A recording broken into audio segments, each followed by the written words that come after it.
नमस्कार। 22 के महासमर में आपका स्वागत है। मैं हूं आपके साथ शुभम त्रिपाठी और 22 के महासमर में बात होगी यूपी बीजेपी में इस्तीफा पॉलिटिक्स की। बताएंगे कैसे दिल्ली में मंथन और लखनऊ में खेला हो गया। नमस्कार, मैं हूं आपके साथ आशीष पांडे। 22 के महासमर में बताएंगे पश्चिमी यूपी को साधने के लिए बीजेपी क्या है टिकट रणनीति, कैसे बीजेपी कर रही है जाटलैंड को जीतने का प्लान। लेकिन बात सबसे पहले इस्तीफों की पॉलिटिक्स की।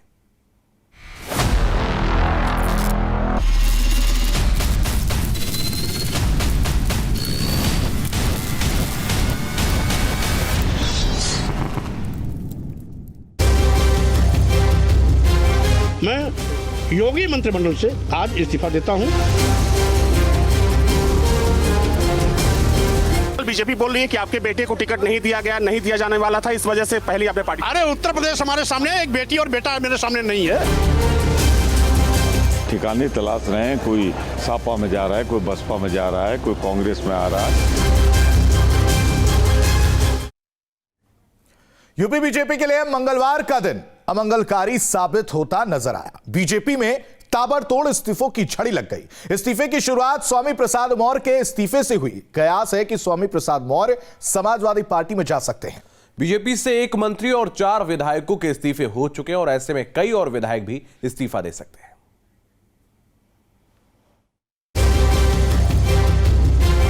मैं योगी मंत्रिमंडल से आज इस्तीफा देता हूं।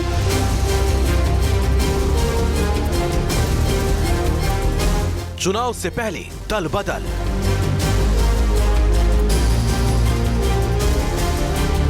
इस्तीफा पॉलिटिक्स से किसे मिलेगी पावर। बीजेपी से इस्तीफों का दौर।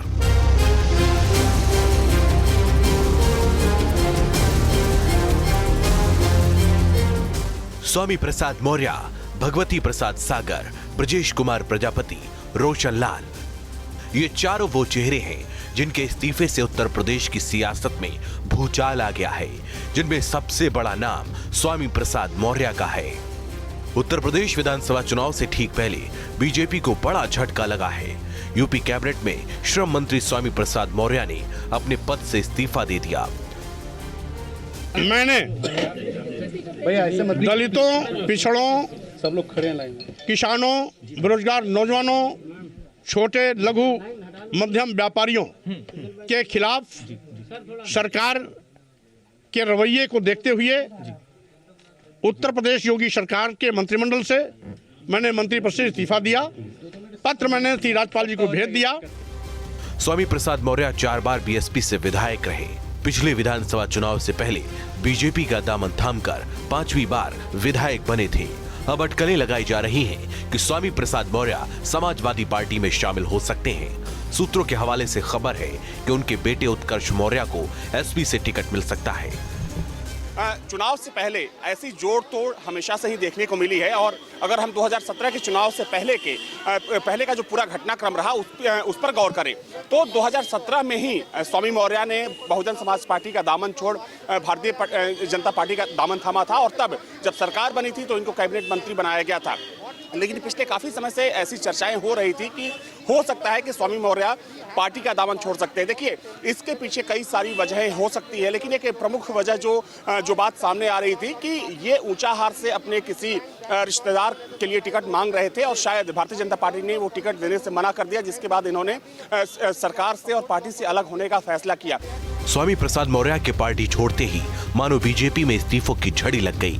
एक के बाद एक 4 विधायकों ने भी इस्तीफा दे दिया, जिनमें बिल्हौर से बीजेपी विधायक भगवती प्रसाद सागर, बांदा के तिंदवारी सीट से विधायक ब्रजेश कुमार प्रजापति और तिलहर से विधायक रोशन लाल ने भी पार्टी छोड़ दी।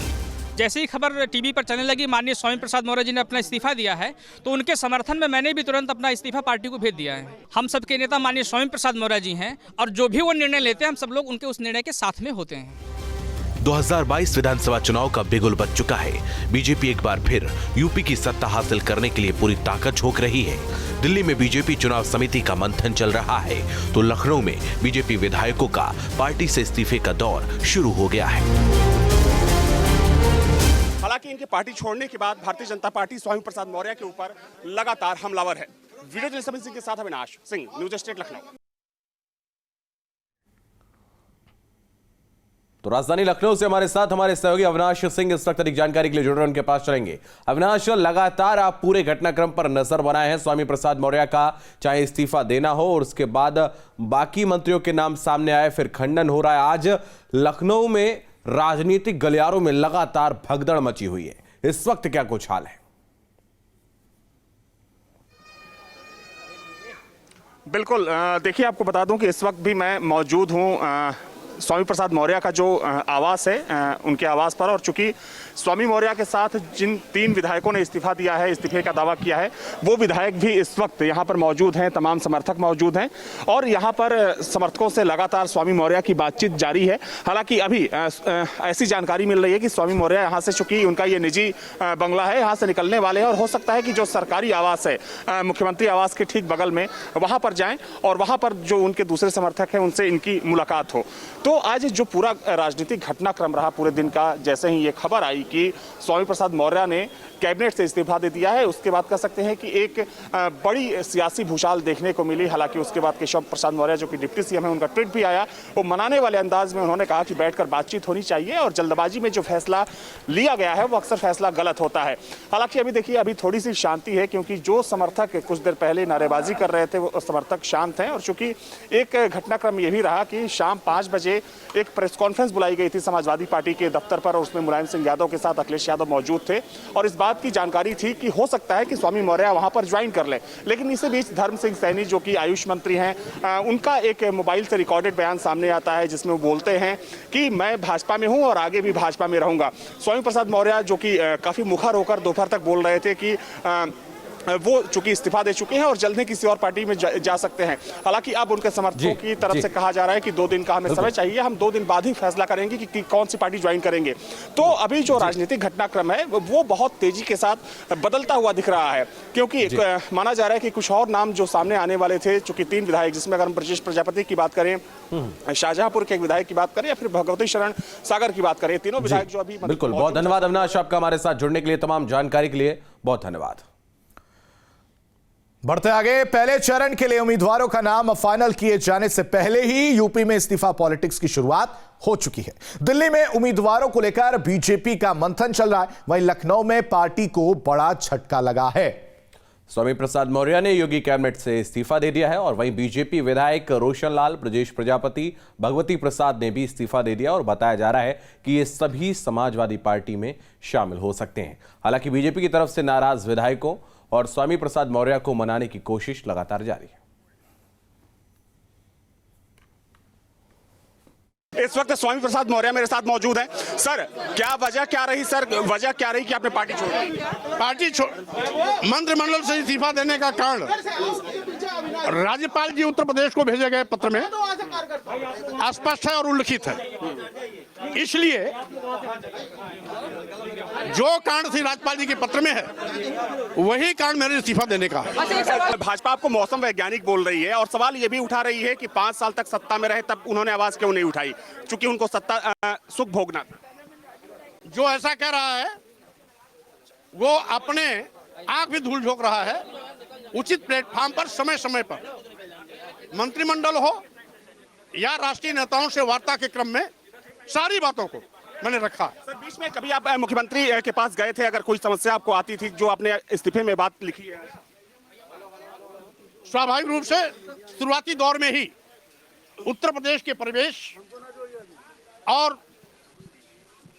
तानाशाही प्रवृत्ति, अधिकारियों का मनमाना, तहसील थानों में लूट और बड़े पैमाने पर जाति विशेष के लोगों की गुंडागर्दी आदि का जो नंगा नाच हुआ, स्वाभाविक रूप से वो भी बहुत पीछे इसके कारण है।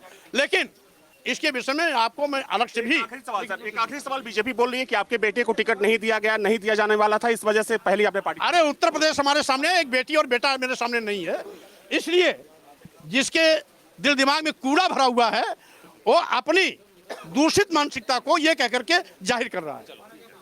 तो इस वक्त मेरे साथ है स्वामी प्रसाद मौर्य, जिन्होंने अब से थोड़ी देर पहले ही कैबिनेट से इस्तीफा देने के बाद समाजवादी पार्टी का दामन थाम लिया है। हालांकि इन्होंने सरकार पर यह आरोप लगाया कि सरकार में रहते हुए इनकी बात नहीं सुनी गई और यही वजह थी कि इन्होंने पार्टी छोड़ दी। हालांकि इनके पार्टी छोड़ने के बाद भारतीय जनता पार्टी स्वामी प्रसाद मौर्य के ऊपर लगातार हमलावर है। वीडियो जर्नलिस्ट सिंह के साथ अविनाश सिंह। योगी सरकार में कैबिनेट मंत्री स्वामी प्रसाद मौर्य के इस्तीफे के बाद समाजवादी पार्टी के अध्यक्ष अखिलेश यादव ने ट्वीट किया है। तो अखिलेश ने ट्वीट में लिखा है कि स्वामी प्रसाद मौर्य जी एवं उनके साथ आने वाले अन्य सभी नेताओं, कार्यकर्ताओं और समर्थकों का समाजवादी पार्टी में ससम्मान हार्दिक स्वागत और अभिनंदन। हम आपको दो तस्वीरें दिखा रहे हैं। पहली तस्वीर अखिलेश के ट्वीट की है, दूसरी तस्वीर स्वामी प्रसाद मौर्य के इस्तीफे की चिट्ठी है, जिसमें उन्होंने तमाम आरोप भारतीय जनता पार्टी पर लगाते हुए, सरकार पर लगाते हुए मंत्रिमंडल से इस्तीफा दे दिया।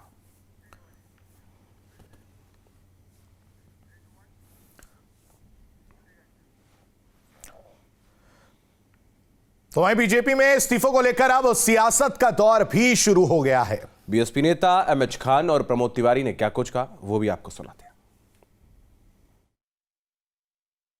जिसको जिस पार्टी में जाना जाए, हमने आपसे पहले कहा था कि हमारे 315 सीटें अभी तक डिक्लेयर हो चुकी हैं और समाजवादी पार्टी, भारतीय जनता पार्टी और कांग्रेस, इन लोग अगर टिकट बंटवारा करेंगे भी तो देखिएगा बहुत बदलाव आएगा और सारे भगदड़ मच जाएंगे और सारा फायदा बहुजन समाज पार्टी को मिलने वाला है। ये सर फुटबॉल होगी इन लोगों में। पिछली बार उन्हें लगा था कि भाजपा आने वाली है तो इसलिए वो भाजपा में गए थे। अब उन्हें मालूम है कि 10 मार्च को सुबह का सूरज तो भाजपा राज में उगेगा और जब डूबेगा तो अपने साथ भाजपा को लेकर डूब जाएगा। तो सब लोग ठिकाने तलाश रहे हैं, कोई सापा में जा रहा है, कोई बसपा में जा रहा है, कोई कांग्रेस में आ रहा है, उसको छोड़िए।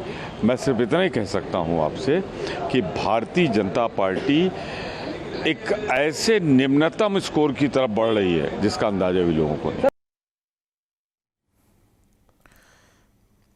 वहीं इस राजनीतिक हलचल में विधायक धर्मपाल सैनी के इस्तीफे की भी खबर आ रही थी, जिसका उन्होंने खंडन किया है। उन्होंने कहा कि मैं बीजेपी में हूं और बीजेपी में ही रहूंगा और बड़े भाई रहेंगे, लेकिन उन्होंने इस्तीफा क्यों दिया है इसकी मुझे जानकारी नहीं है, ना मेरी उनकी कोई इस संबंध में बात हुई है। हाँ, मुझे चैनलों के माध्यम से ये जानकारी मिली है कि उन्होंने संभवतः, जैसे चैनल बता रहे हैं या चैनलों पर लिखा हुआ आ रहा है कि मेरा नाम भी समाजवादी पार्टी को जो उन्होंने विधायकों की इस्तीफा देने वालों में या पार्टी छोड़ने वालों में जो सूची उन्होंने दी है उसमें मेरा नाम भी है। उन्होंने ये गलत किया है, मेरी जानकारी के बगैर उन्होंने नाम दिया है। मैं भारतीय जनता पार्टी में हूं और भारतीय जनता पार्टी में ही रहूंगा। मैं आपके माध्यम से खंडन करता हूं कि मैं पार्टी नहीं छोड़ रहा।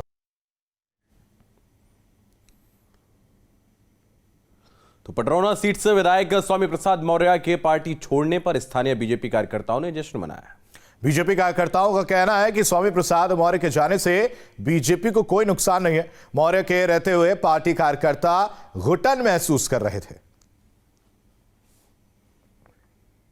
स्वामी प्रसाद मौर्य जी के भाजपा छोड़ने से कोई असर नहीं पड़ने वाला है।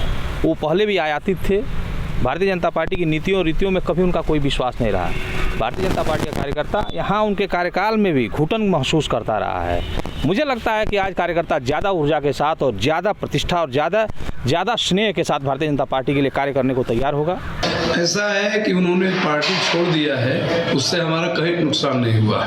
वो अकेले गए, सारे वर्ग और समुदाय हमारे साथ हैं। उन्होंने उनकी जो गतिविधियां रही है, जनता हम लोग को कोस रही थी कि आपके विधायक आपके मंत्री क्षेत्र में नहीं रहते हैं, हम लोग भी घुटन महसूस कर रहे थे और उसकी क्षतिपूर्ति करने के लिए हम लोग जनता का सहयोग कर रहे थे।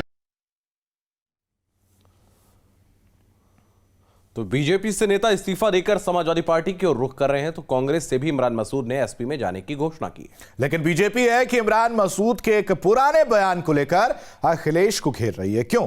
इमरान के बहाने अखिलेश निशाने पर है, देखिए। अखिलेश जी के अलावा कोई विकल्प नहीं है। उत्तर प्रदेश में अखिलेश जी के नेतृत्व के अंदर सरकार बने और मेरे तमाम साथियों ने इस पर सहमति दी है। इमरान मसूद ने कांग्रेस छोड़ी और समाजवादी पार्टी में जाने का ऐलान किया तो सियासत भी तेज हो गई। पीएम मोदी को लेकर दिया एक पुराना बयान इमरान मसूद के गले की फांस बन गया। बीजेपी ने इसी बयान को लेकर मसूद और अखिलेश पर निशाना साधा है। मैं कहता हूँ ये वही सपा है जिसने पूरे उत्तर प्रदेश को गुंडा राज में परिवर्तित कर दिया, दंगा राज में परिवर्तित कर दिया।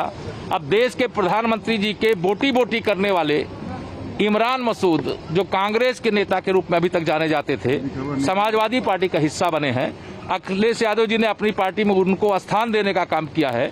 इससे इनकी मंशा साफ होती है कि यह सारे के सारे लोग सारी मर्यादा को भूल करके गुंडे, अपराधी, माफिया, दंगाई, जो भी इस प्रकार के लोग हैं, वो समाजवादी पार्टी की शरण में जा रहे हैं।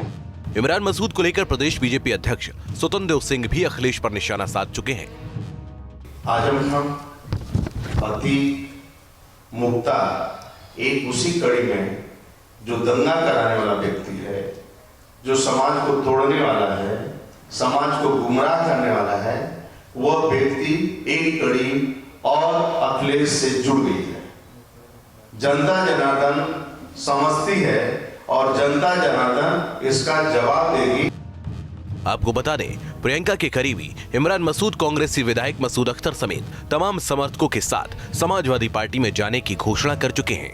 ऐसे में इमरान मसूद अखिलेश से लखनऊ में मुलाकात के बाद साइकिल पर सवार हो सकते हैं, लेकिन जिस बयान को लेकर सियासत में बवाल मचा है, इमरान मसूद उस पर अपनी सफाई दे चुके हैं। कि आप एक बयान को 2014 के बार बार कहते हैं और मैं बार बार उसके ऊपर कह चुका हूं कि हमारे यहाँ की बोली ऐसे ही है, कड़ी बोली है, और उसके लिए मैंने माफ़ी भी मांग ली। तो उस बयान का कोई मतलब नहीं है। यहाँ मौजूद ना मैं ध्रुवीकरण की मैंने राजनीति की, यहाँ पे मौजूद लोगों के अंदर 50% से ज़्यादा लोग मेरे दूसरे गैर धर्मों के लोग हैं। तो सभी जात, सभी धर्मों का इमरान मसूद सम्मान करता है और सबके साथ चलता है। कभी किसी एक जाति और धर्म की बात नहीं करता हूँ। बीजेपी इमरान के बहाने अखिलेश को घेरने की कोशिशों में लगी है, जिसकी वजह माना जा रहा है कि पश्चिम यूपी में इमरान मसूद के साइकिल पर सवार होने से समाजवादी पार्टी को फायदे की उम्मीद है। पश्चिम में बीजेपी की एसपी से सीधी लड़ाई है। एसपी के लिए जाट मुस्लिम समीकरण फिट बैठ सकते हैं। पश्चिम यूपी में एसपी को कद्दावर नेता की तलाश थी। आजम खान की गैर मौजूदगी में इमरान को मौका मिलेगा। पश्चिमी उत्तर प्रदेश की कई सीटों पर इमरान की अच्छी पकड़ मानी जाती है और ऐसे में इमरान मसूद बीजेपी के लिए मुश्किल खड़ी कर सकते हैं। इमरान का कहना है, प्रदेश में सुरक्षित माहौल एसपी ही दे सकती है। प्रदेश के अंदर एक ऐसी सरकार के गठन की बात है जो प्रदेश के रहने वाले सभी लोगों को एक नज़र से देखने का काम करे, जो प्रदेश के अंदर विकास की बात करे, जो प्रदेश के नौजवान को रोजगार की बात करे, जो प्रदेश की महिलाओं को सुरक्षा की बात करे, जो प्रदेश के व्यापारियों की सुरक्षा की बात करे, उनके कारोबार की बात करे। उस सरकार का गठन प्रदेश के किसानों के उत्थान के लिए, उस सरकार का गठन केवल अखिलेश जी के नेतृत्व में संभव है। इसलिए मैंने अखिलेश जी को समर्थन का निर्णय लिया। ऐसे में पीएम के बहाने अखिलेश की घेराबंदी की रणनीति बीजेपी के लिए कितनी कारगर होगी, 22 का महासमर बताएगा। Team news state. तो चुनाव जैसे जैसे करीब आ रहे हैं, पार्टियों की रणनीति और तैयारी बढ़ती जा रही है। तमाम पार्टियां उम्मीदवारों की तलाश में जुटी हुई हैं। ऐसे में बीजेपी कोर कमेटी की बैठक में पहले फेज के दावेदारों को लेकर मंथन चल रहा है। 3 दिन तक पार्टी का मंथन चलेगा।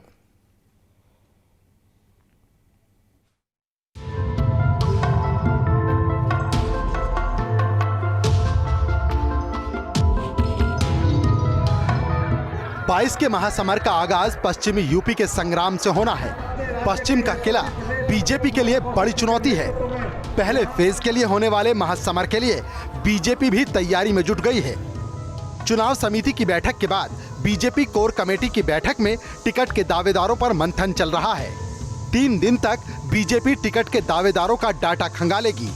इस बैठक के पीछे सीधे तौर पर 2 चरणों के उम्मीदवारों के चयन के लिए बेहद अहम मानी जा रही है। और सबसे बड़ी बात है कि इस बार बीजेपी की कोशिश है कि जो आपराधिक छवि के लोग हैं उनको टिकट ना दिए जाएं, क्योंकि चुनाव आयोग ने सीधे तौर पर कहा है कि अगर किसी ऐसे कैंडिडेट को टिकट दिया जाता है तो पार्टियां इलेक्ट्रॉनिक मीडिया और प्रिंट मीडिया में बताएंगी कि उसको टिकट दिए जाने का क्या कारण है और जो उसके अपराध हैं वो भी सार्वजनिक किए जाएंगे, जिसके चलते बीजेपी की जो छवि है उसको बचाने के लिए इस पर मंथन किया जा रहा है। पहले फेज में चुनाव आयोग ने पश्चिमी यूपी की 58 सीटों पर वोटिंग कराने का फैसला किया है।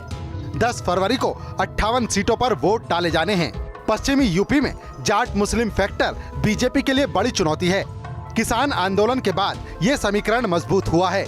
आरएलडी का वर्चस्व 2013 से पहले पश्चिमी यूपी में रहा है। आरएलडी 22 के महासमर में एसपी के साथ है। ऐसे में जाट और मुस्लिम के साथ दलित यादव फैक्टर भी बीजेपी के लिए बड़ी चुनौती बन सकता है। लेकिन बीजेपी तमाम चुनौतियों की काट कैसे निकालेगी, वो कौन उम्मीदवार होंगे जो कसौटी पर खरे उतर पाएंगे, 3 दिन में दावेदारों में इसी दम की तलाश होगी।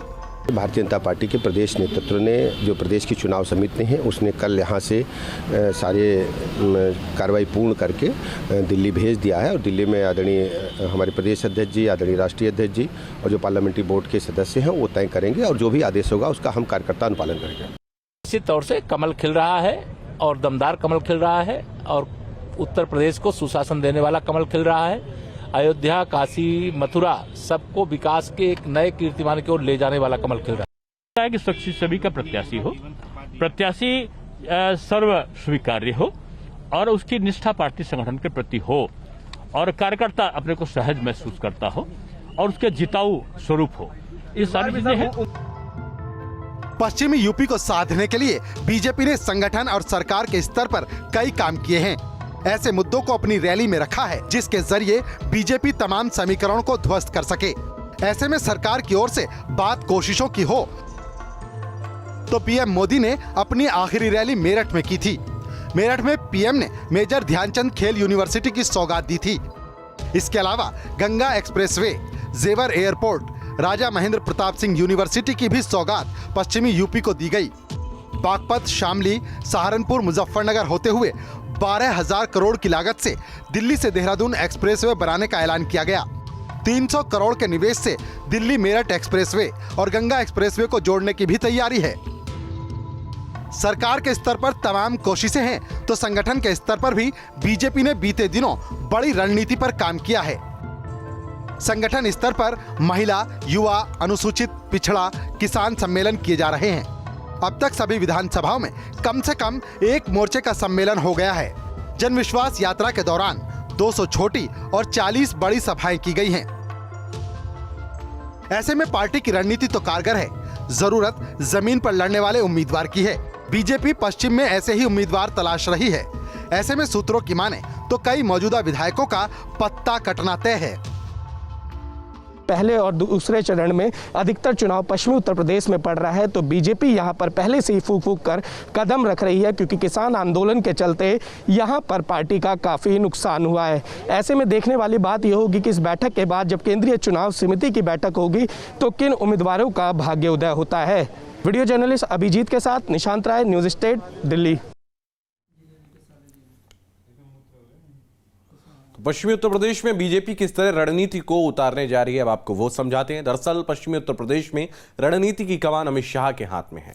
शाह 2014, 2017, 2019 के रणनीतिकार रहे हैं। विकास, पलायन और माफियाराज के मुद्दे केंद्र में रखे गए। मथुरा से योगी का मुद्दा भी अहम रणनीति हो सकता है। गन्ना और बिजली जैसे मसलों से किसानों को साधने की कोशिश है। वहीं बीजेपी पश्चिम में हिंदू वोटर्स को अपने साथ लाने की रणनीति पर भी काम कर रही है। और यहां रुकते एक छोटे से ब्रेक के लिए फौरन हाजिर।